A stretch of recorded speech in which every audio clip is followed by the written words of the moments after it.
Halo, halo, apa kabar Anda semua? Assalamualaikum warahmatullahi wabarakatuh. Apa kabar Anda semua? Pasti lagi heboh ini ya soal perjanjian terutama utang piutang antara Anies Baswedan dengan Sandiaga Uno. Ini akhirnya kan seperti kita duga juga muncul ke permukaan juga lah ya. Kayak tadi pasti karena saya sudah menduga sejak awal ini kan semua orang menyimpan dokumennya gitu. Jadi Mhm, tinggal dibuka saja ke publik. Jadi mhm. seperti itu yang nanti kita akan ajak Anda, salah satu topik yang nanti kita akan ajak Anda untuk membahasnya, membaca berita di balik berita, tentu behind the scene-nya kita akan buka di situ. Dan seperti Mhm. biasa, Anda ini selamat datang dalam program Off the Record bersama saya Hezbun Arif. Dan saya Agi Beta, senang sekali menjumpai Anda dan tentu saja karena kita akan ngobrol-ngobrol, diskusi sama Mas Ersu dan memaparkan insight apa sih sebenarnya dari ribut-ribut belakangan ini soal perjanjian katanya utang 50 miliar dan juga kemudian ada perjanjian untuk soal Anies harus taat begitu ya kalau seandainya Pak Prabowo menjadi capres begitu maka Anies tidak bisa menjadi capres dan sebagainya. Seputar itu kayaknya kita perlu paparkan kepada pemirsa. Yes, oke. Di luar itu kelihatannya soal Ganjar lucu juga ya. Lagi dia posting sendiri ya ini video-video dia bagi angpau sambil lari pagi itu ya. Iya ya Mas Ersu. Jadi dia apa ya video itu dia upload sendiri di akun TikTok begitu Ganjar Pranowo FC itu mungkin fans club begitu ya. Dan kemudian tapi di reupload ulang oleh akun yang lain dan ini sekarang justru reupload tersebut sudah dilihat jutaan viewers begitu Mas Ersu dan kemudian menjadi viral. Ya menarik ya bagi-bagi angpau sambil pagi. Apakah ini bagian ya ini baru benar-benar serangan bukan serangan fajar sih ini serangan pagi dong ya. Kenapa yang memplesetkannya menjadi serangan Ganjar? Oh Jadi serangan Ganjar. jadi dari Fajar menjadi Ganjar. Oh fajarnya Fajar jadi Ganjar. Oh kreatif ya netizen. Oke mari kita bahas satu persatu ya. Soal ini Anda saya sarankan tadi sebagai kalau belum detail banget Anda silakan nonton Heads No Point ya karena saya juga membahas ini tadi pagi dengan detail soal perjanjian-perjanjian itu tapi nggak apa-apa saya ulangi sedikit lagi saja ya Mbak ya. Memang Oke. betul itu ada tiga dokumen itu perjanjian antara Pak Anies dengan Pak Sandiaga Uno ya. Itu janjinya memang ada utang piutang 50 miliar totalnya yang pertama 20 miliar tambah 30 miliar. Nah, dan kemudian benar seperti yang dikatakan oleh Sudirman Said beberapa waktu yang lalu bahwa itu sebenarnya sudah lunas. Kalau Erwin Aksa kan menyebutnya itu belum lunas gitu ya Mbak ya. Nah ini kata Pak Sudirman Said itu waktu itu sudah lunas kalau dia menang maka Sandi menang maka itu dianggap lunas. Sementara kalau kalah dia akan bayar kan begitu ya. Ya, Nah betul. tapi yang paling menarik menurut saya yang perlu disoroti itu adalah poin di situ disebutkan bahwa sebenarnya kenapa sih sampai muncul utang piutang itu? Rupanya, ini kalau menurut isi perjanjian itu ya, sekali lagi ya, Ya. isi perjanjian itu disebutkan kok jelas bahwa karena di situ ada tadinya untuk dana pemilu ini dana dana kampanye lah gitu ya, itu untuk kampanye, saksi dan sebagainya itu yang janji akan menanggung itu adalah Pak Erwin Aksa, Pak Aksa Aksa Mahmud, Mahmud. bapaknya Erwin Aksa dan garis miring Erwin Aksa. Nah ini, tapi karena ternyata sampai pada waktu yang dijanjikan sudah kebutuhan mendesak, ternyata dana itu tidak turun dari Pak Aksa Mampu dan Erwin Aksa. Nah ini yang saya lagi tanya-tanya, kan Erwin justru yang bongkar ini gitu. Kenapa kalau kemudian kita baca dokumennya, ini justru jadi bumerang buat Erwin Aksa ini, bahkan bukan hanya Erwin itu bapaknya ke bawa-bawa gitu loh. Betul. Nah pertanyaan saya, apakah Erwin tidak membaca detail ya soal perjanjian itu karena perjanjian itu memang ditandatangani oleh Anies Baswedan tidak Betul. tidak tidak seperti perjanjian yang disebutkan sebelumnya perjanjian antara Pak Prabowo dengan Anies Sandi ya. Kalau Ya. itu yang tanda tangan tiga orang kan gitu ya, ada Anies, ada Sandi dan ada Pak Prabowo gitu yang Ya.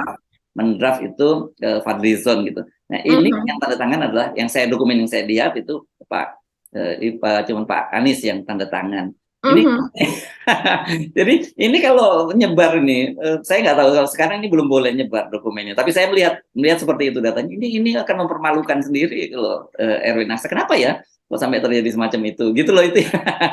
Jadi sebenarnya clear ya tapi nanti tentu Erwin Aksa perlu memberikan penjelasan ini ya Mbak ya supaya berimbang gitu. Jelasin benar nggak itu ada perjanjian antara Erwin Aksa dengan tim SES karena dalam surat itu disebutkan juga Anies Baswedan nggak tahu ada perjanjian antara Erwin Aksa dan Pak Aksa Mahmud itu dengan tim ses dalam hal ini dengan Gerindra dan PKS betul perjanjian itu. Tapi orang PKS saya kira orang Gerindra juga bisa membuka itu. Tentu kalau Gerindra mungkin tidak akan buka, tapi orang PKS yang sekarang jadi pendukung Anies Baswedan pasti bisa membuka itu. Saya sih mendengar memang selentingan-selentingan semacam itu, tapi tentu ini kan cerita tahun 2017, tahun 5 tahun yang lalu gitu. Nah, salah satunya misalnya kenapa kemudian akhirnya Anies Baswedan menandatangani itu karena waktu itu dia disebutkan kalau Anda nggak tanda tangan ini utang piutang ini nggak jalan, ini pilkada ini batal gitu. Sementara waktu itu Anies ngeluh kalau nggak salah, bukan ngeluh lah, dia memakan data gini, loh aset saya aja tidak sampai sebesar itu, bagaimana cara membayarnya? Waktu itu seperti itu yang saya dengar ya. Nanti mari kita cek lagi, kita ajak ngomong. Itu kan ada waktu itu ketua tim sesnya ini kan Mardhani Alisera dari PKS, dia bisa cerita banyak lah saya kira soal yang ini ya Mbak Agi ya. Iya, menarik sekali ya Mas Hersu. Tapi kita harus juga lihat lagi apa yang dikatakan oleh Erwin Aksa ini pada podcastnya Akbar Faisal pada tanggal 4 Februari kemarin. Dia jelas-jelas mengatakan, saya ikut drafting perjanjian itu. Saya lihat tanda tangannya di situ. Jadi dia mengakui di situ ada kalimat bahwa saya ikut drafting perjanjian. Kalau drafting berarti dia mengakui dong ada bahwa dia menjanjikan uang itu sebenarnya kalau sebelumnya gitu dong.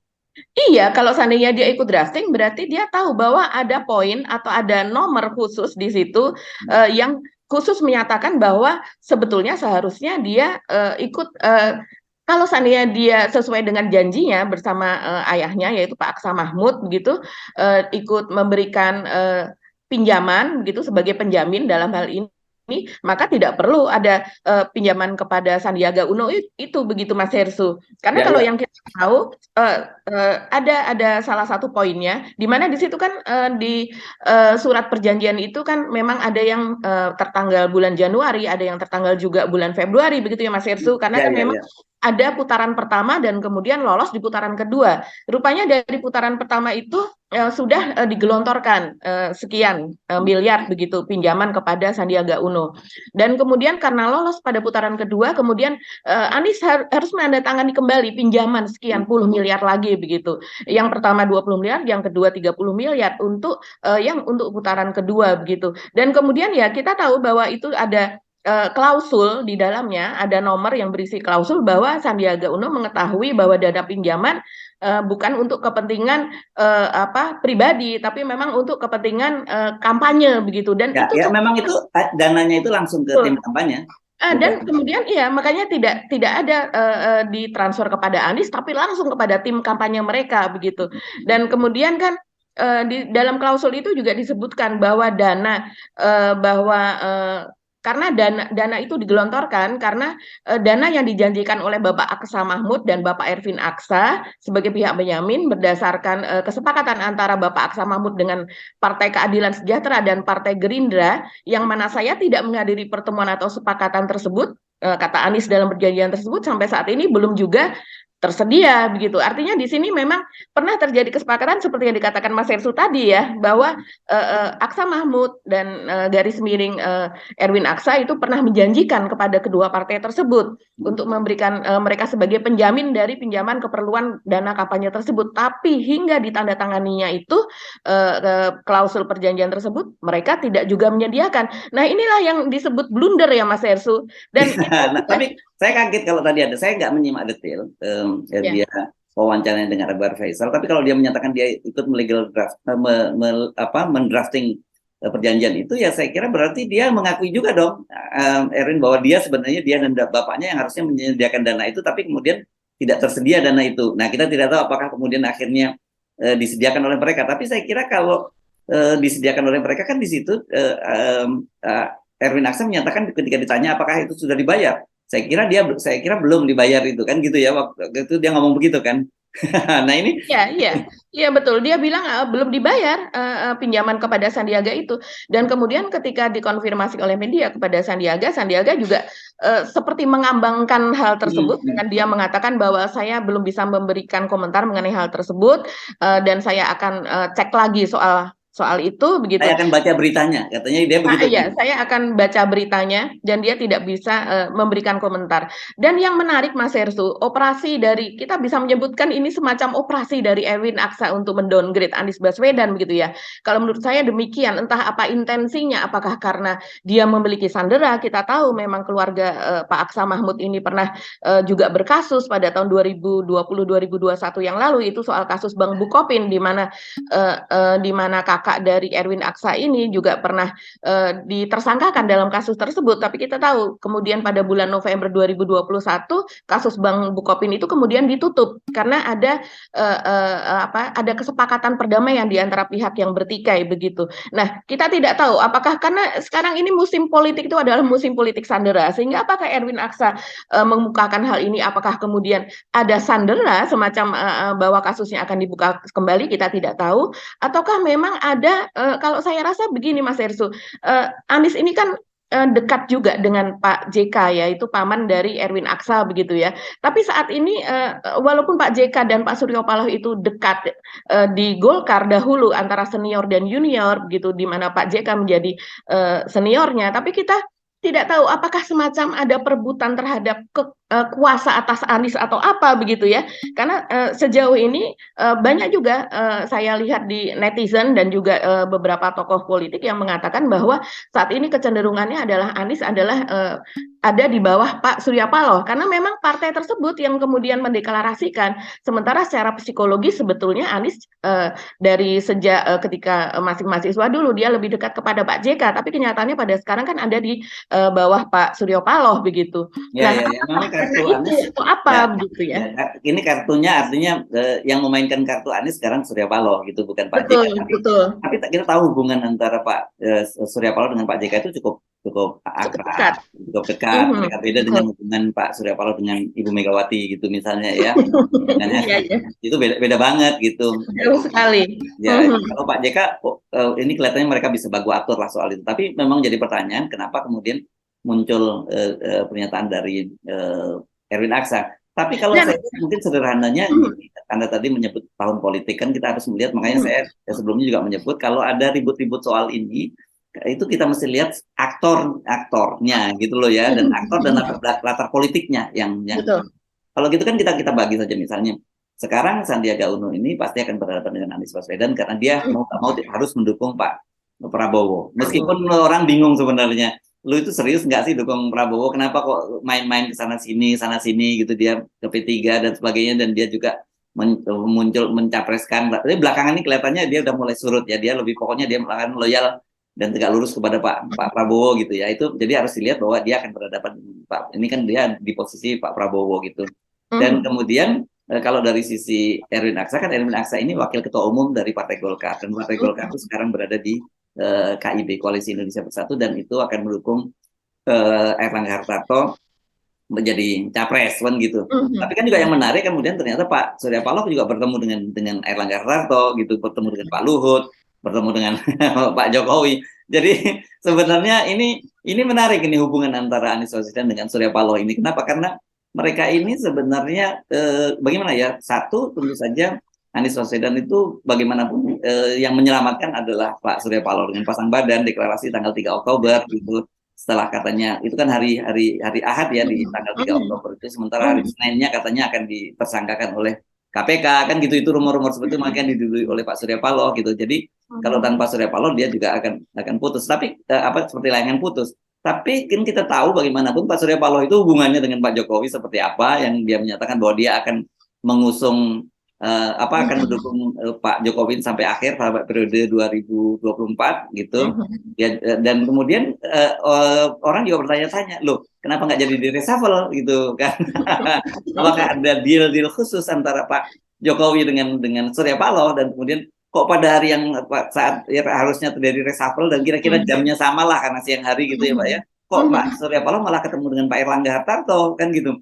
Dan nggak mungkin Pak Erlangga Hartarto berani ketemu dengan Pak Surya Paloh kalau tidak ada blessing atau tidak ada restu dari Pak Jokowi ya. Ini menarik. Padahal sementara Anies Baswedan dicitrakan sebagai figur yang itu menjadi apa istilahnya antitesa dari Pak Jokowi, dan Nasdem selalu menolak-nolak gitu. Enggak antitesa, kemudian cari alasan bahwa oh ini Pak Anies itu seperti perpaduan antara Pak SBY dengan Pak Jokowi. Gimana ceritanya Pak Jokowi perpaduan dengan saya sulit membayangkan ada perpaduan antara Pak SBY dengan Jokowi itu seperti apa jadinya barangnya itu.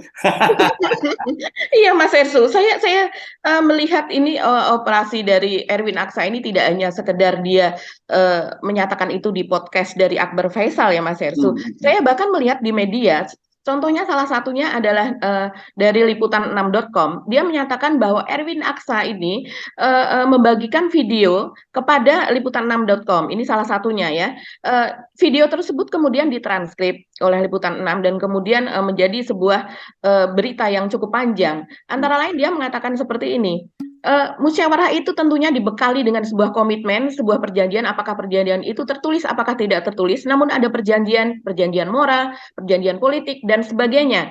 Dan dia mengingatkan, oleh karena itu, saya kira semua teman-teman yang ingin berkontestasi dalam Pilpres mendatang, tentu harus berkaca lagi ke belakang, apakah ada perjanjian itu, apakah ada perjanjian moral, perjanjian politik, termasuk perjanjian utang piutang antara A dan si B. Nah, ini sampai niat banget dia membuat video yang dikatakan oleh Liputan 6 dalam beritanya yang berjudul Kata Sandiaga soal Anies Baswedan utang 50 miliar saat Pilkada DKI Jakarta.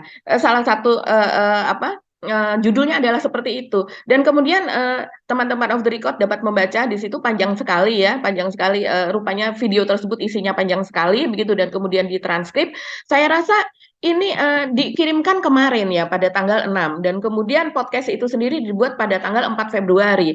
Artinya ini ketika podcast itu sudah menjadi viral begitu ditambahi lagi dengan pernyataan ini. Artinya menginginkan supaya berita ini terus-menerus ada di media. Nah, ini ada apa ya sampai niat membuat video dan kemudian dikirimkan kepada media. Ini menarik. Saya kira kita tidak sudah menduga-duga, kita cuma bertanya saja lah gitu ya dan kita tak menafsirkan. Tapi yang menarik ternyata sekarang beredar lagi video wawancara antara Sandiaga Uno dengan Bang Haji Rhoma Irama. Rupanya itu kalau saya lihat tanggal 1 bulan lalu. Di situ rupanya sudah disinggung juga soal itu dan kata dia memang ikhlas katanya Sandi. Kira-kira begitulah kesimpulannya. Jadi memang benar bahwa ya duit itu nggak ada utang piutang lagi begitu kan kira-kira yang kita tafsirkan dari pernyataan Sandiaga Uno. Tapi kan di situ Sandiaga Uno juga seolah dia menyindir juga karena dia kita menyampaikan pesan kata teman-teman pengusaha katanya kalau mau ikut kontestasi itu harus punya duit juga dan kalau udah punya duit ya kalau masuk di situ ya diikhlaskan jangan dianggap itu duit yang duit pokoknya itu duit dianggap hilang lah jangan diungkit-ungkit lagi lah begitu bahwa itu bagian dari perjuangan begitu kan dia menganggap bagian perjuangan. Jadi saya kira sebenarnya ininya jelas kok settingnya itu kalau saya simpulkan satu yang betul ada utang piutang itu dan itu diakui oleh Anies Baswedan melalui tiga surat surat pengakuan utang lah itu ya sebenarnya ada 3 surat totalnya 20 miliar per 30 miliar jadi total 50 miliar kan gitu ya. Yang kedua bahwa itu memang ada perjanjian kalau menang mereka itu dianggap lunas kalau kalah dia akan bayar clear jadi situ artinya mereka menang kan jadi artinya memang nggak perlu dibayar. Yang ketiga yang sekarang masih menjadi teka-teki kenapa justru Erwin Aksa yang membongkar padahal dalam surat itu juga disebutkan kenapa Anies sampai berhutang kepada Sandiaga Uno dan Sandiaga Uno juga meminjam kepada pihak ketiga yang lainnya kita nggak tahu siapa itu karena Erwin Aksa dan bapaknya Aksan Mahmud ingkar janji dalam tanda petik lah nggak disebutkan ingkar janji tapi karena dia yang menjanjikan rupanya janjinya itu kepada PKS dan Gerindra, jadi bukan kepada Anies Baswedan dan mengaku tidak tahu menau. Kelihatannya mungkin ini diberitahu oleh PKS atau diberitahu oleh Gerindra gitu. Jadi sampai di sini saya kira masih terbuka peluang untuk Erwin Aksa menjelaskan apakah betul memang ada perjanjian semacam itu dia dengan antara dia dan bapaknya dengan PKS atau dengan Gerindra. Nanti saya kira yang bisa menjelaskan kita bisa berharap itu dari PKS. Kalau dari Gerindra saya yakin ini tidak akan dibuka karena jelas karena Sandiaga Uno sendiri sudah menghindar itu tidak untuk menjelaskan. Sudah menghindar, betul. Silakan jadi Anda mengambil kesimpulan sendiri ya apa sebenarnya yang terjadi ya.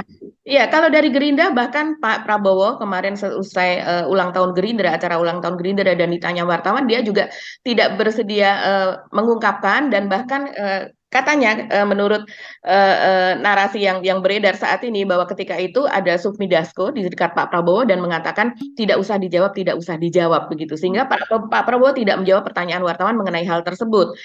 Dia hanya tertawa. Dan tapi Mas Ersu, yang sekarang narasi beredar luas itu di media sosial ini justru blunder Mas Ersu. Jika awal dari intensi dari pengungkapan soal utang ini adalah untuk mendowngrade status Anies yang dia tidak menepati janji, dia masih memiliki hutang dan sebagainya. Justru sekarang berbalik. Kebalikannya adalah netizen atau masyarakat online itu menganggap bahwa itu adalah justru bukti bagi Anies bahwa dia tidak didukung oleh Cukong. Itu adalah sebagai bukti bahwa dia tidak mendapatkan dana oligarki sehingga dia terpaksa harus menandatangani surat utang tersebut.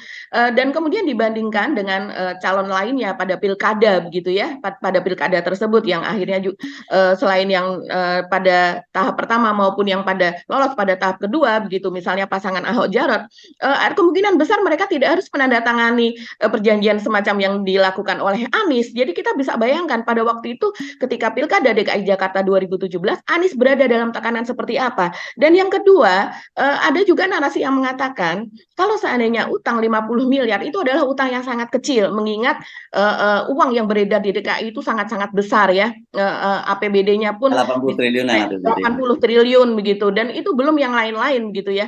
Tentu akan sangat mudah bagi Anies untuk membayar hal tersebut. Dan kalau menang, ya, kalau seandainya dia menang dan ternyata itu masih menjadi hutang, maka akan mudah sekali bagi dia untuk membayar.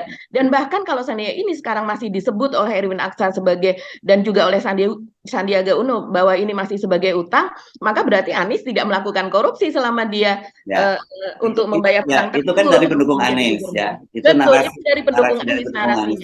Dari penentang Anies sebaliknya. Dan kita tahu sekarang ini kelihatannya ada echo chamber lah ya. Jadi masing-masing setiap ada gitu satu digoreng, tapi sebenarnya goreng-gorengan itu jujur aja itu yang hanya masuk di komunitas mereka sendiri gitu dan dipercaya oleh mereka sendiri gitu ya. Jadi penting untuk media-media yang kita lebih independen untuk melihat persoalan secara proporsional gitu ya.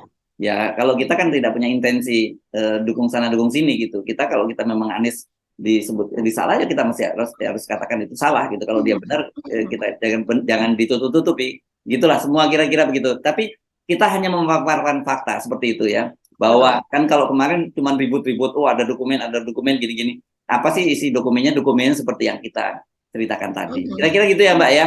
Kita simpulkan itu. Nah, kalau kita pindah ke topik yang lainnya ini soal Ganjar ini menurut saya juga tetap menarik ini.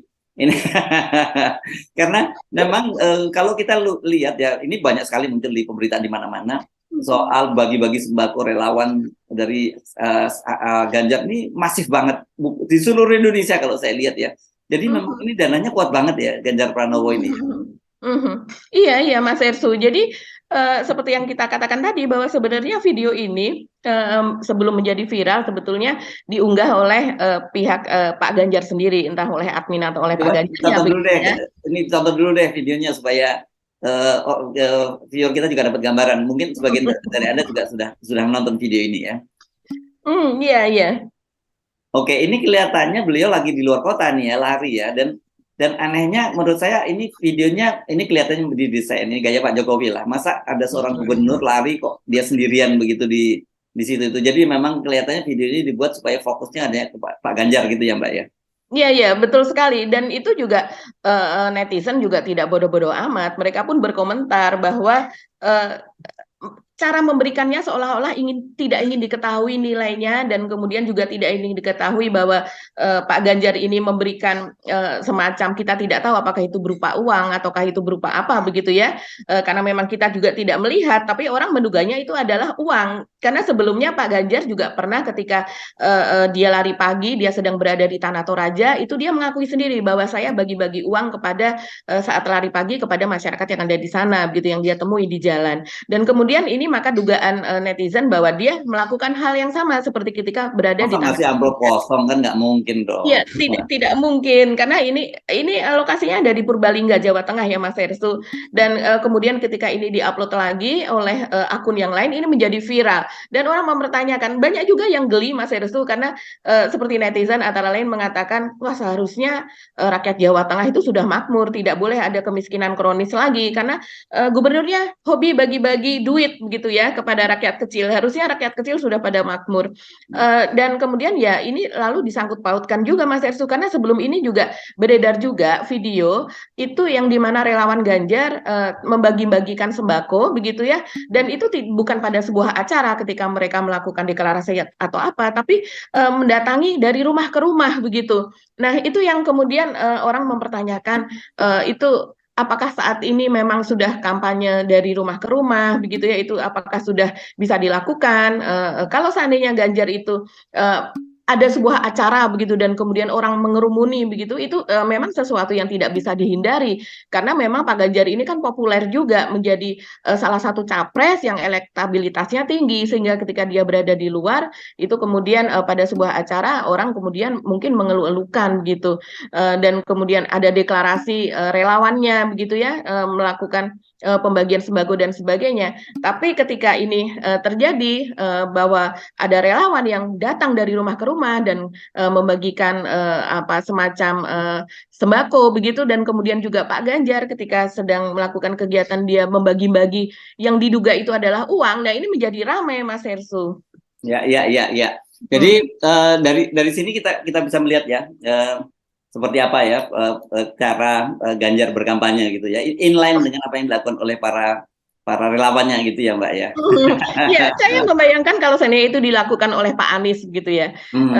Jadi dia bukan pada sebuah acara Nasdem gitu. Selama ini kan acara dia adalah acara keliling kota-kota di Indonesia, tapi dibungkus dengan acara Nasdem gitu. Kadang-kadang itu ada di kantor Nasdem, kadang juga menyewa sebuah tempat seperti itu begitu. Tapi saya membayangkan Pak Anies datang dari rumah ke rumah seperti yang dilakukan oleh Pak Jokowi bagi sembako, seperti yang dilakukan oleh Ganjar juga, akan seperti apa reaksinya? Mungkin akan menarik begitu. Ya.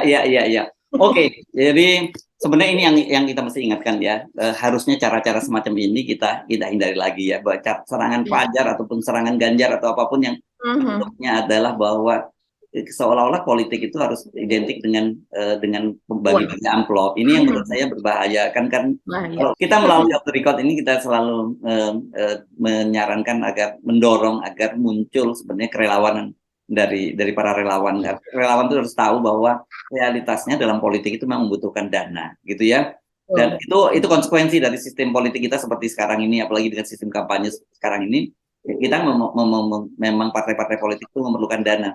Dan kemudian akibatnya ini karena sistem politik seperti kita itu kemudian oligarki lah yang menyediakan anggaran-anggaran itu, dan kemudian siapapun yang jadi pejabat mulai dari tingkat 2 sampai presiden semua itu terikat janji dengan oligarki. Ini kayak perjanjian dengan setan deh gitulah ya, minta tumbal juga, tumbalnya sih konsesi proyek-proyek dan sebagainya gitu.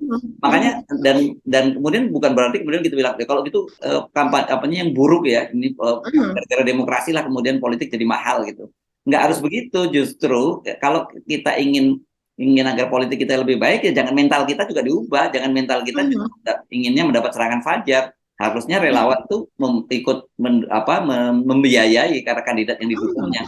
Itu bagian share kita sebagai warga negara untuk perbaikan negara ini gitu. Jadi menurut saya ini seperti ayam dan telur gitu Mbak ya, selama mentalitas para rakyatnya juga korup, artinya kita mentalitas senang dengan serangan Fajar ini kan juga mentalitas korup gitu. Dan kemudian ini akan digunakan oleh politisi korup, oleh para oligarki rakus ya untuk terus menguasai Indonesia. Itu yang saya kira kenapa soal-soal seperti ini mesti kita betul-betul kita ulang-ulang terus.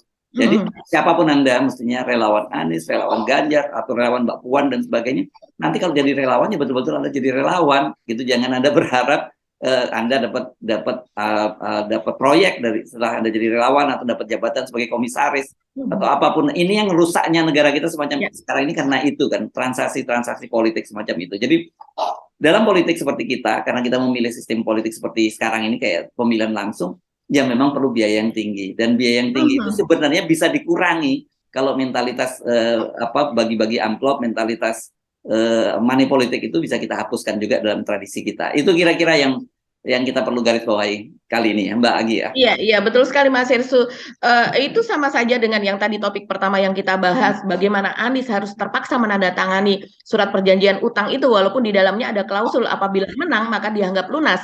Tapi bagaimana tekanan kepada seorang capres yang tidak memiliki biaya tapi dia memiliki kapasitas, dia memiliki integritas begitu ya Mas Hersu. Dan tapi dia tidak bisa maju kalau seandainya tidak ada yang membiayai. Jadi dan akhirnya apa? Akhirnya menyerah kepada cukong, akhirnya menyerah kepada oligarki yang nanti pada saat dia terpilih, dialah yang akan mendikte, dialah akan meminta konsesi berupa korupsi kebijakan dan sebagainya yang berpihak kepada mereka. Nah, mari kita ubah ya, kita ubah supaya semua pejabat publik itu dia didikte oleh publik, ya bukan didikte oleh cukong. Caranya bagaimana?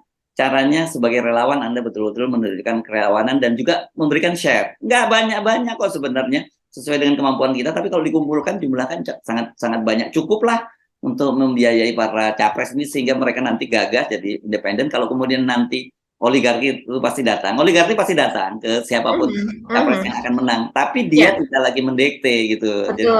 Jadi dia ya memberikan share, tapi dia bilang ya cuman semacam tanda bukti bahwa gua berteman baik dengan lu ya, tapi dia tidak bisa mendikte gitu kira-kira ya.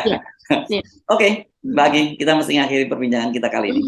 Mbak Agi, sampai ketemu lagi. Assalamualaikum warahmatullahi wabarakatuh. Saya pamit undur. Saya Haris Arif. Dan saya Agi Beta. Terima kasih atas perhatian Anda. Wassalamualaikum warahmatullahi wabarakatuh. Salam 0%. Salam 0%. Salam warahmatullahi wabarakatuh.